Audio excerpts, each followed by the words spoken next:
골라주는 겁니다. 그래서 여기저기 뭐 인터넷을 통해서도 가게들을 같이 다니면서 여러 가지 드레스를 입혀보고 그러면서 결국은 정했습니다. 그리고는 이 본인이 별로 그렇게 신경 쓰지 않았었는데 딸도 그러고 주위에 있는 사람들이 그 신부 엄마가 드레스를 입는 것도 참 중요하다고 그런 얘기를 들었는가 봐요. 그래서 어떤 드레스를 입어야 되겠는가, 한복이냐 또 미국식 그런 드레스냐 뭐 이런 신경도 많이 쓰고 저에게 또 이 친구 선생들이 보내준 그런 사진을 보여주고 이건 어때? 이건 어때? 뭐 이렇게 물어보기도 하고 그렇습니다. 근데 제가 보기에는 다 그 옷이 그 옷인 것 같고 한 가지 제가 분명히 그 여자 옷에 대해서 구분할 줄 아는 것은 이게 미국식 드레스냐 한복이냐 이거는 구분을 할 수 있어요. 그래서 제가 그렇게 말을 하곤 합니다. 당신은 아무 옷을 입어도 무조건 이쁘니까 그 옷보다도 사람이 중요한 것이라고 이렇게 말을 해주곤 합니다. 그러면 도움이 못 된다고 이런 말을 제가 듣습니다. 여자들한테는 이 옷이 중요하기는 중요한가 봅니다. 그래서 옷이 날개라는 그런 말도 있는가 봅니다. 사람이 중요한 만큼 옷을 잘 차려 입는 것도 중요하지 않습니까? 사실 이게 성경적 진리에도 중요하긴 하길래 이 사도 바울은 이 옷 입는 개념으로 이 옷 입는 것에 대한 그런 용어를 쓰면서 성도의 살아야 할 모습을 그리고 있는 것을 우리가 오늘 말씀을 통해서 봅니다. 이 people of the way, 이 초대 그 그리스도인들을 향하여서 people of the way, 십자가의 도를 사는 사람들이다 이렇게 일컬음을 받았다고 그랬죠. 무언가 달라도 달라야 한다는 거죠. 우리가 믿는 믿음, 눈으로 보이지 않는 마음속에 있는 것도 물론 다르지만 그랬으면 우리의 겉모습도 다른 사람들이 보기에도 무언가 달라도 달라야 한다고 하는 거죠. 그래서 이 사순절은 여러 가지로 우리가 기도 제목을 가지고 예수 그리스도를 깊이 생각하면서 변화를 소망하는 그런 계절이 되지만 내가 이 겉모습으로서 많은 사람들에게 나타날 때에 어떤 모습으로 이 달라진 인생관과 이 삶의 모습을 좀 점검하는 계절이 되어야 하지 않는가 이렇게 생각이 됩니다. 이 사순절 계절은 그리스도인으로 이 하나님께서 예수 안에서 우리에게 입혀 주신 바로 이 새 생명을 허락하신 이 새 옷을 잘 차려 입는 계절.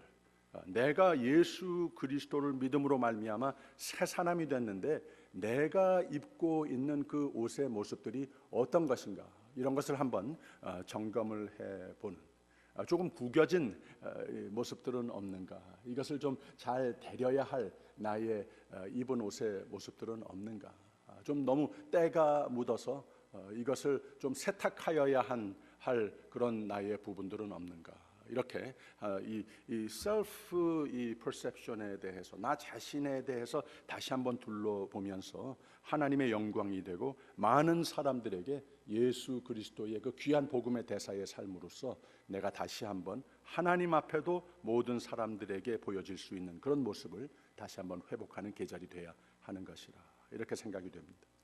성도들은 새로운 피조물이라고 성경은 가르쳐주고 있습니다.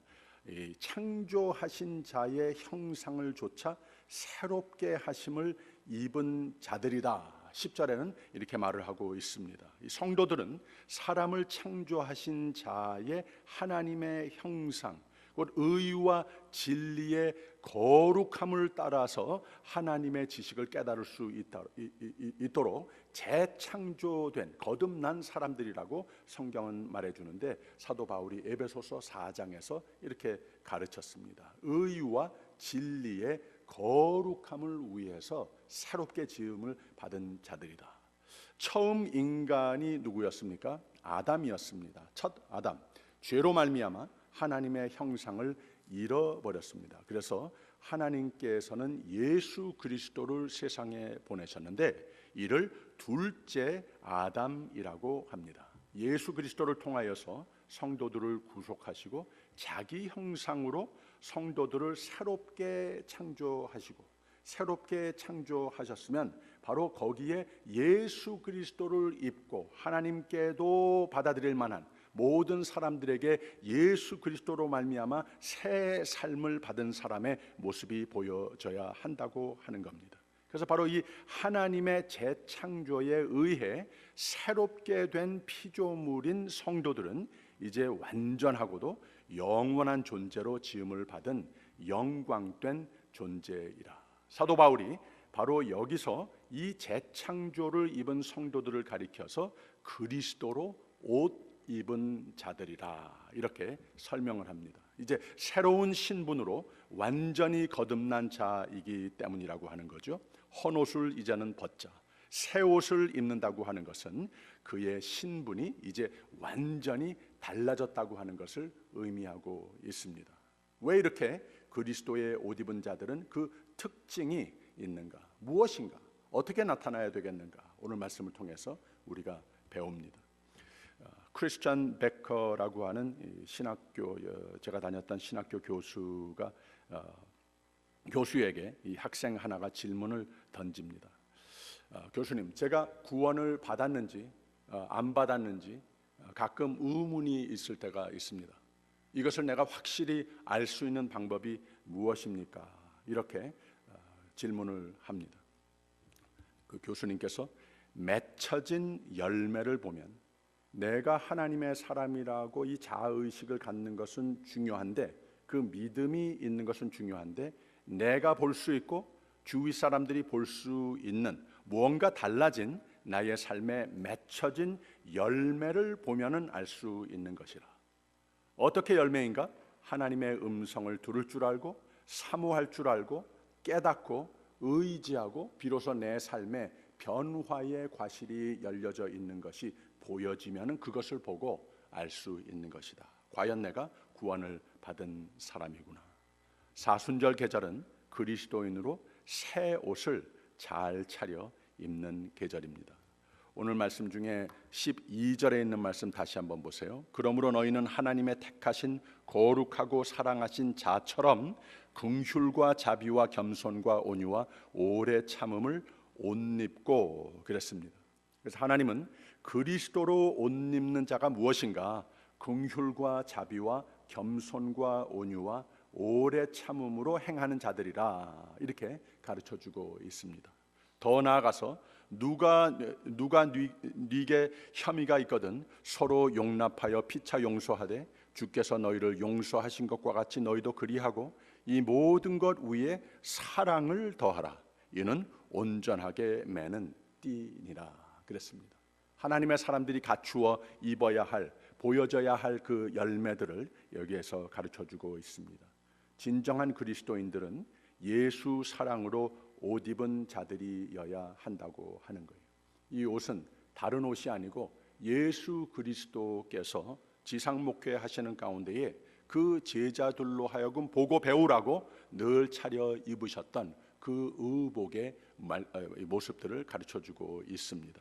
택하신 거룩하고 사랑한 자처럼 긍휼과 자비와 겸손과 온유와 오래 참음을 옷 입고 이 모든 것 위에 사랑을 더하라. 이는 온전하게 매는 띠니라. 예수 그리스도께서 입으신 그 의복의 모습이 무엇이었는가?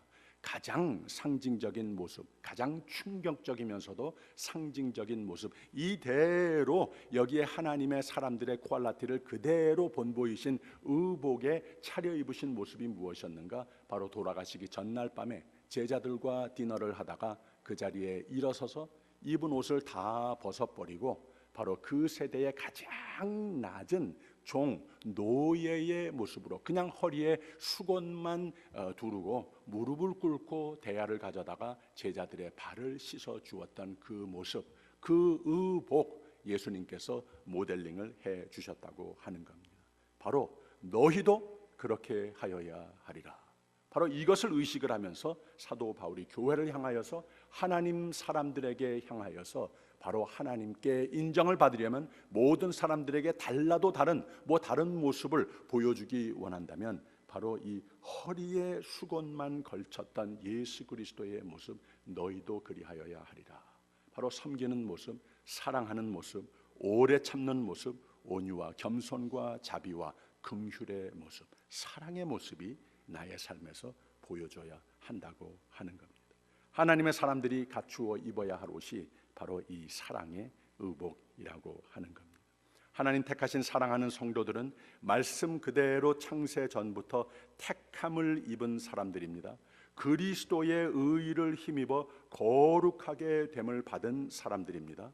하나님의 극진한 사랑을 받은 사람들입니다.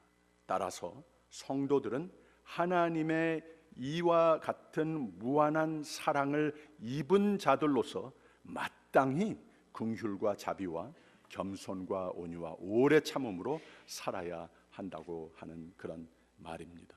이 5가지의 덕목, 새 사람을 입은 하나님의 사람들이 지니고 있어야 입고 다녀야 할 예수 그리스도의 의복이라고 하는 귀한 교훈을 오늘 아침 주십니다. 하나님은 사랑으로 구원의 역사를 펼쳐 가시는 하나님이십니다. 교회와 그리스도인은 다른 것이 아니라 사랑을 베풀 때에 세상으로 하여금 천국에 대한 소망을 안겨주게 된다고 하는 겁니다. 교회가 능력이 있으려면 어디에서 있는 것인가? 하나님의 사람들이 무언가 달라서, 세상 사람들과 무언가 달라서 능력이 있는 것 같이 보여지기 위해서는 무엇을 가져야 하는 것인가? 사랑의 모습이 돼야 한다고 하는 겁니다. 여러분들의 의복은 어떻습니까? 어떤 옷을 입고 다니십니까? 오늘 세대에도 하나님의 꿈은 하나님의 사랑 확장 사역이라고 하는 거예요. 바로 이 사랑이라고 하는 공구를 통하여서 사랑을 알고 전하고자 헌신하는 사람들, 교회를 통하여서 하나님은 하나님의 나라와 의를, 하나님의 생명을 계속 팽창해 가신다고 하는 진리를 깨달아야 한다고 하는 거죠. 바로 이 사순절 계절에 하나님께서 우리에게 향하여, 교회를 향하여서 간절히 다시 회복하기를 바라시는 것이 바로 이거라는 겁니다. 생명을 주는 능력을 회복하는 것, 그러기 위해서 더욱 무엇보다도 바로 이 사랑의 대사로서의 삶을 회복하는 것이라는 겁니다. 우리가 잘 알고 있는 고린도전서 13장을 사랑장이라고 하지 않습니까? 사랑이 무엇인가 쭉 이야기를 한 가운데에 제일 마지막에 가장 귀중한 것은 사랑이라 가르쳤습니다. 그리고 성령의 열매장이라고 하는 갈라디아서 5장에서도 많은 성령의 열매들이 있는데 하나님의 사람이라고 일컬을 수 있는, 역시 다르구나, 많은 것이 있는데 제일 먼저 가장 중요하게 여기는 것이 무엇이냐? 우선이 무엇이냐? 사랑이 제일이라고 가르쳤습니다. 모두가 다 사랑이 제일이라, 사랑이 다다라고 가르쳐주고 있습니다. 이 고린도전서 13장의 말씀을 조금 더 자세히 봅니다. 여기에 보면 7가지의 사랑이 무엇인가 긍정적인 레슨을 우리에게 주고 있습니다.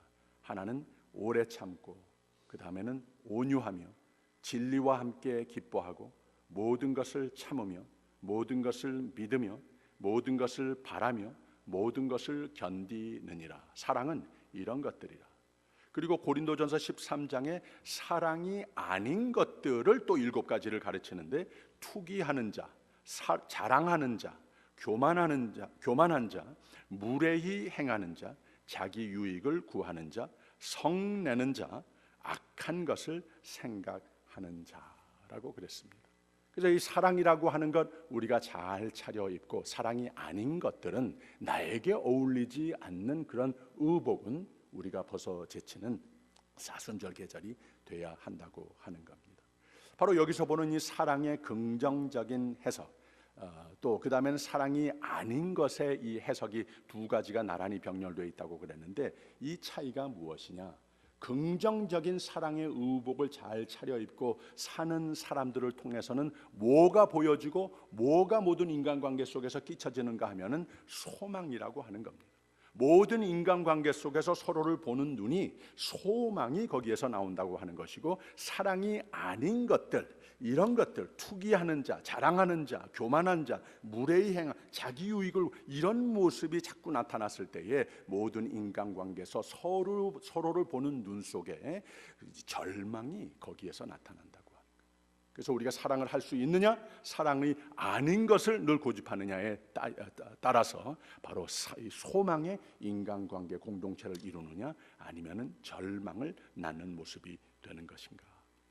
그래서 이 복된 가정, 복된 교회, 복된 모든 인간관계가 되려면 이게 하나님의 관심사라고 하는 겁니다. 내가 하나님과의 관계 속에서 이 사순절 계절을 통하여 예수 그리스도를 깊이 생각하여 더욱더 하나님 앞에 가까이 나오는 나의 모습이 되어야 하겠지만, 하나님의 관심사는 바로 우리가 서로를 향하여서도 더욱 가까워지고, 거기에서 참으로 하나님께서 보고 싶어 하시는 사랑이, 또 생명력이, 능력이, 격려가, 긍정이, 희망이 나타나는 것을 보고 싶어 하신다고 하는 겁니다. 그래서 서로를 예수 그리스도 안에서 하나님께서 나를 향하여 긍정적으로 희망의 눈으로 보셨기 때문에 구제불능했던 내가 새 생명을 얻은 것과 마찬가지로 이 사순절 계절을 통하여서는 무엇을 새롭게 다짐하여야 되겠는가? 나도 모든 인간관계 속에서 하나의 작은 그리스도가 되어야 한다고 하는 겁니다.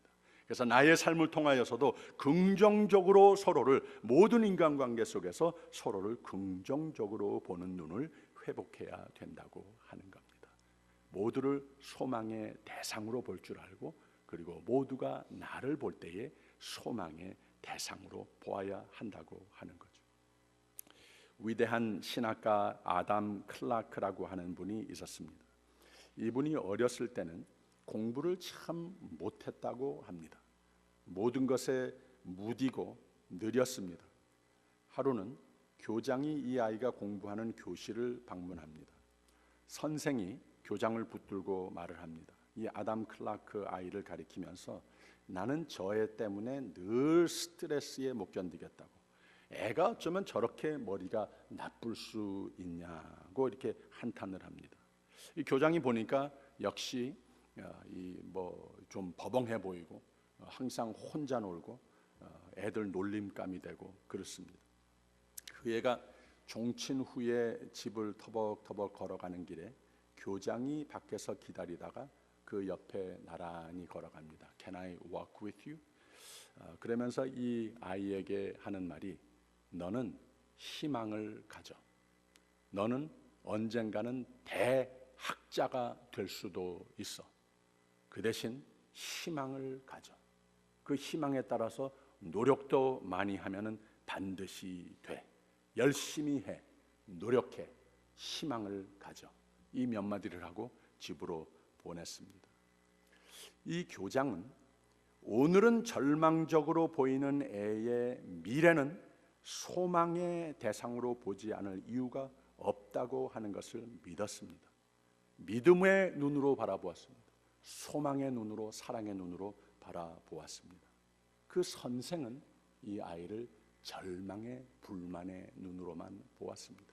그 선생의 눈, 선생의 말로만 의해서 이것만 먹고 이 아이가 자랐더라면 그대로 됐을 겁니다. 근데 이 교장을 만났기 때문에, 교장의 희망의, 격려의, 힘의, 사랑의 말을 들었기 때문에 나중에 오늘 시대까지 쓰여지는 성경 주석, 그 가장 귀하게 많이 목회자들이 바로 사용하는 주석의 저자가 됐다고 하는 말입니다. 그 주석의 제일 앞장에 이 아담 클라크가 쓴 글 중에 그 교장, 나 어린 시절에 나에게 희망을 불어넣어 주었던 교장에게 감사하는 문구까지도 적혀 있습니다. 로마서 3장에는 이런 말씀이 있습니다. 들어보세요. 기록한 바 의인은 없나니 하나도 없으며 깨닫는 자도 없고 하나님을 찾는 자도 없고 다 치우쳐 한 가지로 무익하게 되고 선을 행하는 자는 없나니 하나도 없도다. 절망스럽죠? 그 다음에 20절 가서는 그러므로 율법의 행위로 그의 앞에 의롭다 하심을 얻을 육체가 없나니 율법으로는 죄를 깨달음이니라. 모든 사람이 죄를 범하였음에 하나님의 영광에 이르지 못하더니 그리스도 예수 안에 있는 구속으로 말미암아 하나님의 은혜로 값없이 의롭다 하심을 얻은 자 되었느니라. 구원론을 말하고 있는데 절망 가운데 있는 사람의 모습인데 하나님은 우리를 향하여 희망의 눈으로 보셨다. 바로 이것이 구원의 핵심이라고 하는 겁니다. 구원론의 핵심이라고 하는 말입니다. 신학자들이 이 말을 가지고 justification by faith alone 이라고 말합니다. 우리 한국말로는 이신득이라고 하는 말을 씁니다. 또 이신칭의라고 하는 말도 하는데 저는 이 후자를 더 좋아합니다. 왜 그런가 하면은 사실 우리는 구제불능했던 이 존재인데 하나님께서 우리를 의롭다 쳐주셨기 때문에 그런 눈으로, 그렇지 않은데 그런 눈으로 예수 그리스도의 공로로 말미암아 예수 그리스도의 옷을 입혀놓고 우리를 보면서 희망의 눈으로 보셨기 때문에 우리가 이 자리에 와 앉아 있다고 하는 겁니다. 이것이 사도 바울의 구원론이었습니다.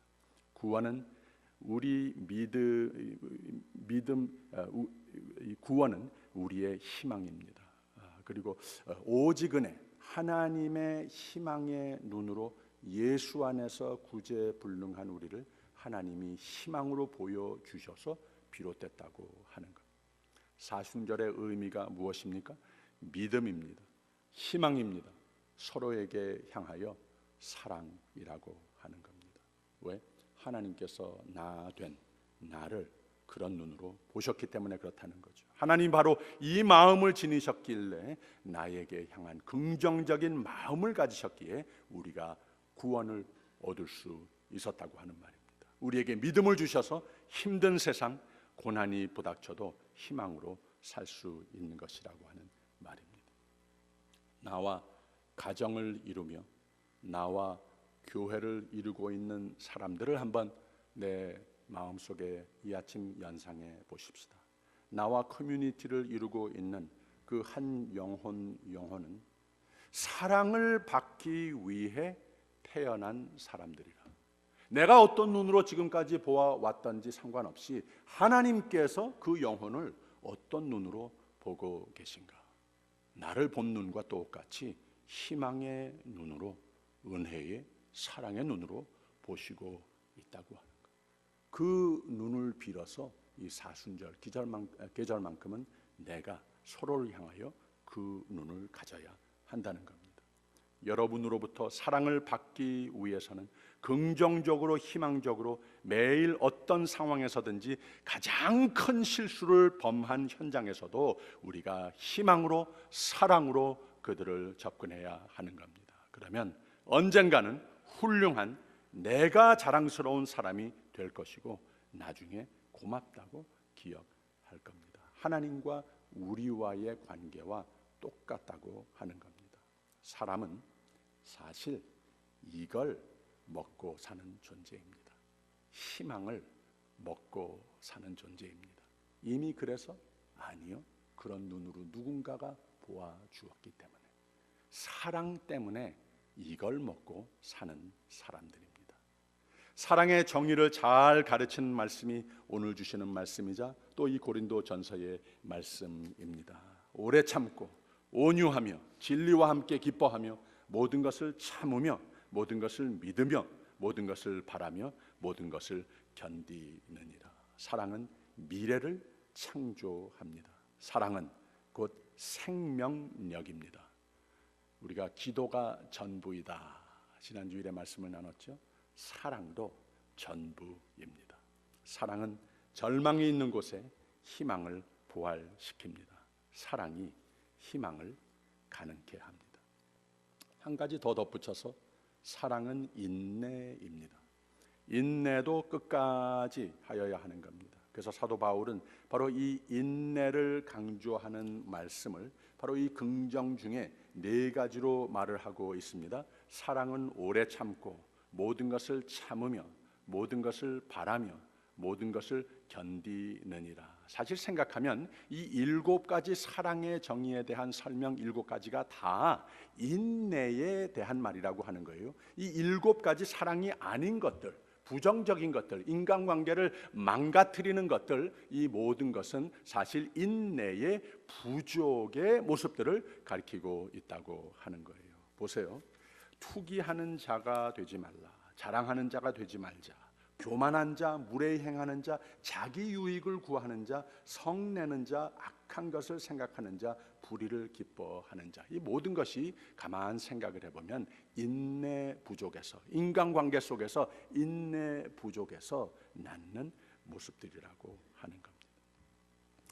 아브라함 링컨이 1800년대의 대통령 시절에 에드윈 스탠튼이라고 하는 이 국무총리를 지낸 그 같은 시절에 국무총리를 지낸 인물이 있었습니다.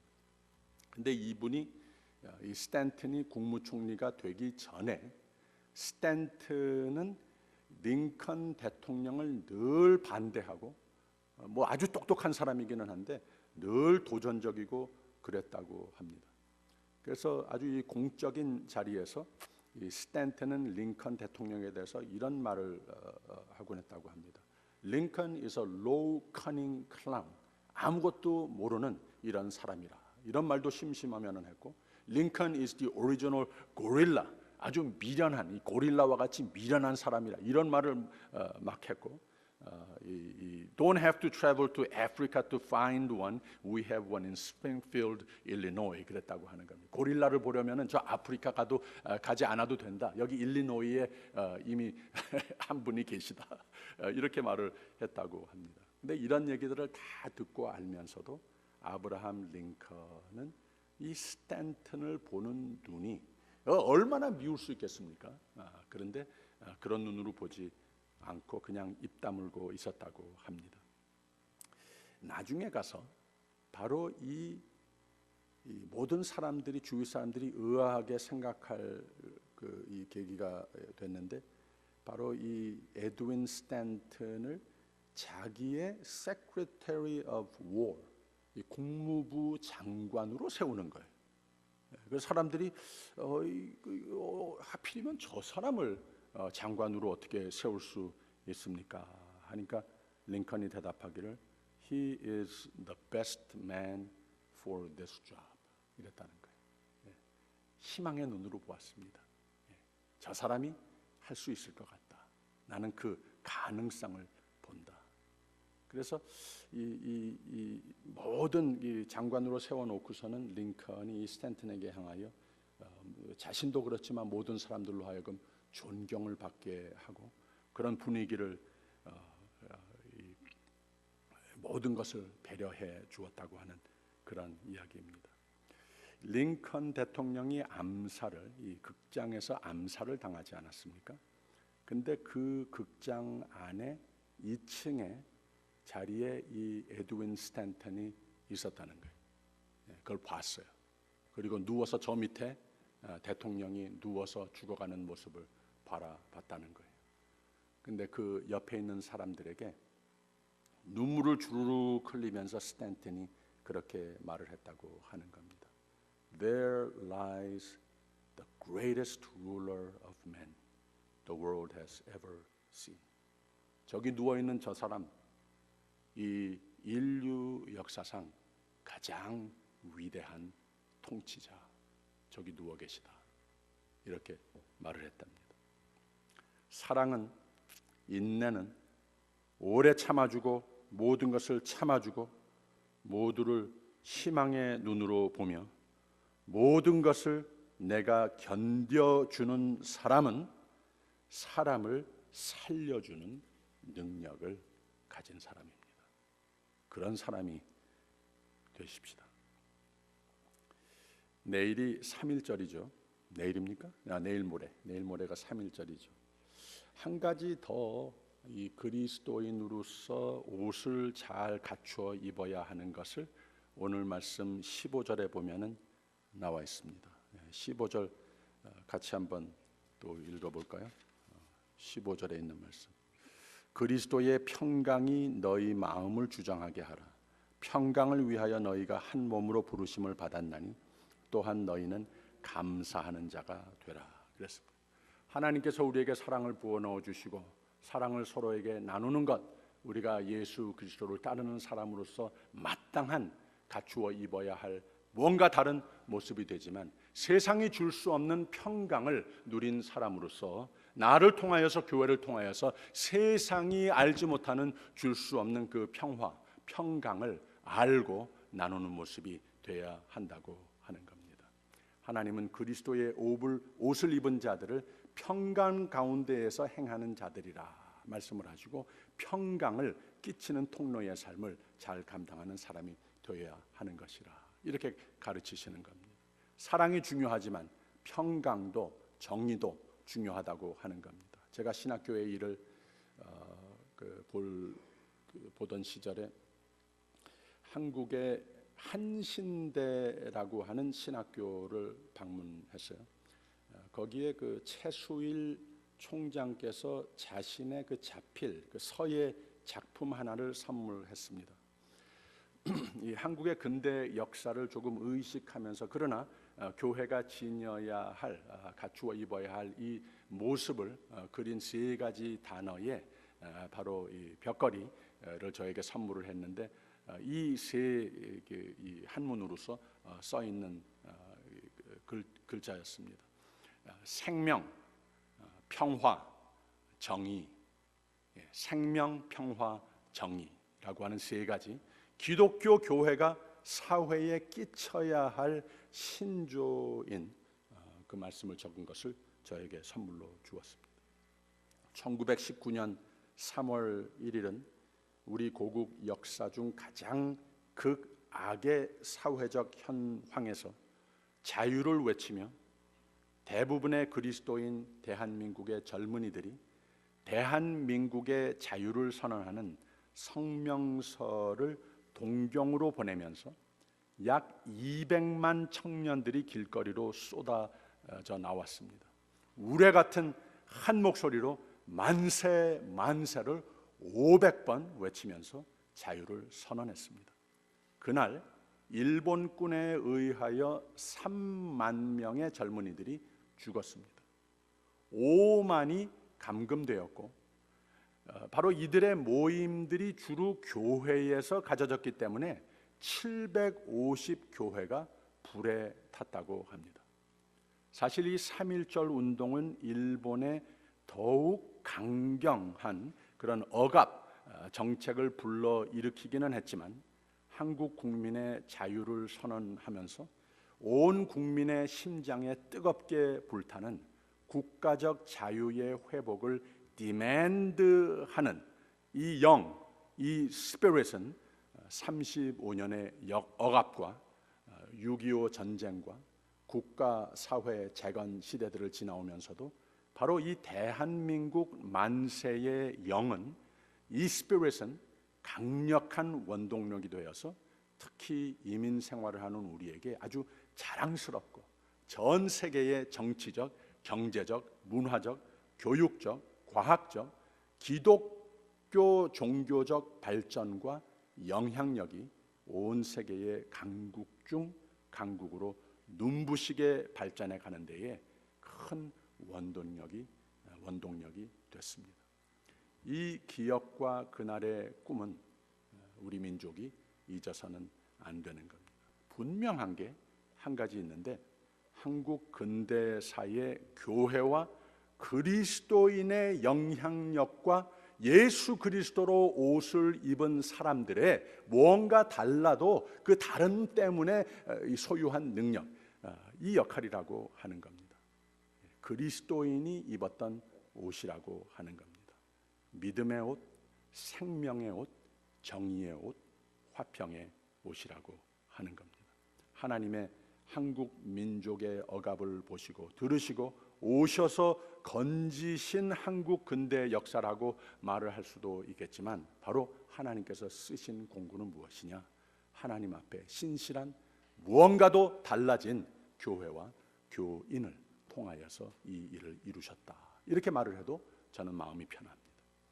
하나님이 섭리하시는 인류 사회는 예수 그리스도의 공로로 생명과 평화와 정의, 이것을 누릴 특권이 주어진 것이고, 교회는 그리스도인은 그 존속하는 세대의 생명과 평화와 정의의 대사 역할을 반드시 감당하여야 함을 가리켜 너희는 세상의 소금이라, 너희는 세상의 빛이라 불러주시는 겁니다.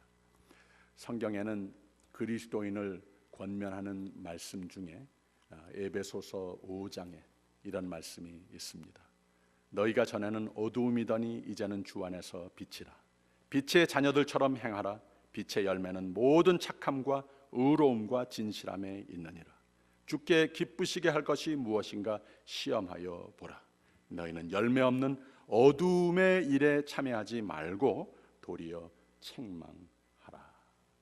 우리가 이 사순절 또 주님을 만나는 그 날까지 어떤 삶을 살든지, 어떤 모습으로 살든지, 무슨 말을 하든지, 무슨 행동을 하든지 예수 그리스도 안에서 하나님께 감사하는 삶, 하나님께서 새로운 피조물로 만들어 주신 것, 여기에 걸맞는 이 새로운 신분을 가진 하나님의 자녀들이며 하나님의 형상을 회복한 자들로서, 사랑으로서, 하나님의 평화로서, 하나님께 향한 감사함으로써 늘 승리하는 저와 여러분이 꼭 되시기를 주님의 이름으로 축원드립니다.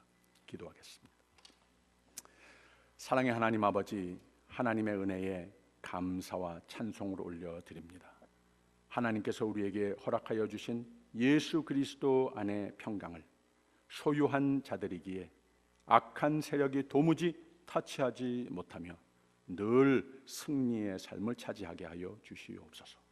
그 복된 삶에 걸맞는 옷을, 사랑의 옷을, 감사의 옷을, 평화의 옷을 잘 갖춰 입고 사는 우리 모두가 되게 하여 주시옵소서.